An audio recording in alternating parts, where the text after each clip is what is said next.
How are you? How's life behind the shades? It's good. Yeah? I was like, the last guys when I was in the green room had the shades on, so I said, you know what? I'm gonna have the shades on. It looks good. It looks good. On you, it works. Thank you. So I need more things in my eyes besides the hair. I need glasses. you need glasses? Yeah, yeah. Put a little distance between you and the rest very of the world? shy that I just have to. Yeah. But you're not shy at all, are you? No. Yeah. Not really. I mean, I used to be, I think. So I was listening to this record over the last few days. Yeah. This came out in Canada and the rest of the world last year. Well, this version hasn't been out at all. I mean, Okay. there's like it was like an EP, Right. and then it was like a full-length album, I guess, with like all the songs from Right. the EP on it Right. that came out in like December, and now this record is actually a deluxe record in Europe. Has added tracks that we haven't heard before. Yeah, there's 4 extra tracks on the deluxe record in Europe, but I think here, like, there's a bunch of tracks that people haven't heard, maybe. But what I was going to say is that I first got to hear your music. You made a record for Warner's, and then I'm listening to this record, and they're different experiences. Each have a lot of range, and with you got an incredible vocal range, but also a stylistic range on this. I mean, it's got a pop edge, it's got a roots edge. There are these like almost operatic backing vocals popping up. I think, like when I spent all that time being a songwriter, or like, I mean, I spent like 2006 to 2009, I was in the major label system, and I wrote like in and around like 140 songs, Wow. And no record came out. So, Right. Now, when you say in the major label system, I was on Island Def Jam and Universal, and both things I kind of like, got petered out. I got dropped, and just no record came out. So I had all these songs, and I was like, I was kind of surprised because it was like a lot of hoopla and stuff, like, when I got signed. And then one of the songs got recorded by the Backstreet Boys, oddly to me. I was like, oh, okay. And then it started like, I was kind of, it was like a watershed moment of like, oh, that can happen. You can write a song that's like taken by another artist. And so then I got a publishing deal. I got offered a publishing deal, songwriter deal for, and I started writing as just me, just for other people and just like not being an artist. And that was I was really cool with that. I was surprisingly cool with that. I was not like... What's the difference? I mean, you're working on your own material and working on material, and sometimes you're not writing for a specific artist. You're just writing with the idea of putting this out there and seeing where it could be placed, right? Yeah, it happens both ways. Like sometimes it gets grabbed by somebody. Sometimes you're in a room to write for someone. Like I got a song with Rihanna, and we were in the room to write for her.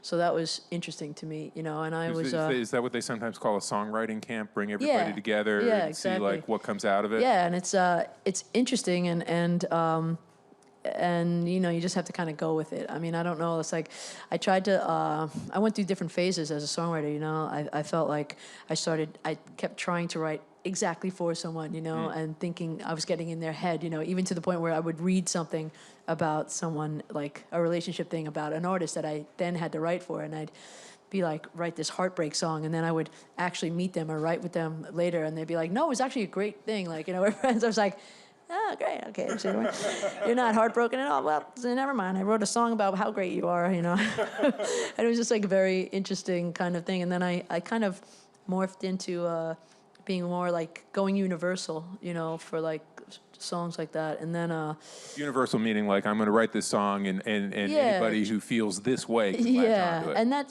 you can't just do that. I found that like oddly, I think that's what started separating my writing for other people with my own writing, because I would really go delve a little deeper into like more specific scenario kind of things and things that were like more pertinent to my life. Well, let's backtrack for just a second. You mentioned you had a song that you wrote for Rihanna. That song was a top 10 hit. Not a bad thing at all. Yeah, it was cool. It was the last single released on Loud, and it was like, as a songwriter, you're always kind of like, and it was supposed to be the first single, and they kept me waiting. I was like, it's the next, no. And it was finally the last single. And then it was, every other single got like a lot more time out there, but this single, since it was the last one, that single, what was that, the huge song, gosh, from the next record came out and just like absolutely crushed. It was like one of the Oh, your song came out and then the momentum is killed by no one knew that she was to drop a record that fast, you know. Right. So, but yeah, you never know, man. Songs come and go very. And at that point, you'd been based in New York? Had you moved to LA at that point, or? Yeah, I was going back and forth to LA when I was in that major label deal system for like 3 years, and I was going back and forth to write, and then I built such roots there, and then as a writer, there were just so many more opportunities in LA. I mean, I think there's slightly more opportunities now in New York too, but really, there's so much writing there. Like I was able to I would do 2 sessions a day every day for a while, Right. And here I got a third of that work. Like, and I know a lot of people who are in bands who have drifted out to Los Angeles for the purpose of songwriting. You must know plenty of folks as well. Many, yeah, and it's I don't know. I feel for some reason I feel the muse very strongly out there. I don't know what, and sometimes I attribute it to here. Like I associate New York with the struggle a bit, even though some good things did happen. But I don't know. It's very vertical here. I feel like it was odd. I didn't notice it until I moved out there, and then I was like, I felt a little like more open and more horizontal, more space to drive around. It's once it's nice to be horizontal when you're vertical all the time. Yeah, it was nice. I suddenly had an image, so I have to bring myself back here. I went back. So you made the transition. You were living out there full time and devoting yourself to songwriting. How'd you come back to being a recording artist? As I was writing, there was this night at this place called Bordeaux out there, and it was like a live band singing, covers, and me and my songwriter friends would go there, and I'd jump up and sing a song or whatever, and then I started doing it every week. It was like my night out or whatever, or one of my many nights out. I'm not gonna lie, it's like my one night out. It's my one singing night out. Yeah. So I just went, and then people started coming to see me, and I don't know, I just like kind of fell in love with that again. But like, I was getting some new management as a songwriter, and they were like, we listen to your old stuff, and I just feel like you should maybe, not stop being an artist. And it was weird. I was starting to play the ukulele just for myself, just for fun, just like kind of like, and it kind of just like made me fall in love with music again. I started like playing covers, singing covers, and for me, whenever I delve into another artist's work, it always kind of lifts up my songwriting, and it's like almost like I snowball it into my kind of, what I'm feeling or how I'd like to write. Like a lot of the music on this was inspired because I was asked to sing a Paul Simon tribute at Carnegie Hall.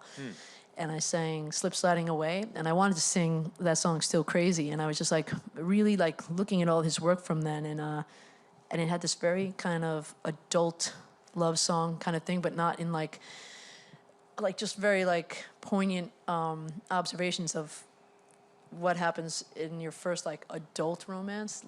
Not, And the amazing thing, of course, is at that point, those were kind of adult songs, but that was like one of the biggest records of that exactly. period. It was like a pop song that was like about like bumping into your old lover on the street last and night. Being I mean, it sounds a little bit like a text. Yeah, and you knew you were somebody.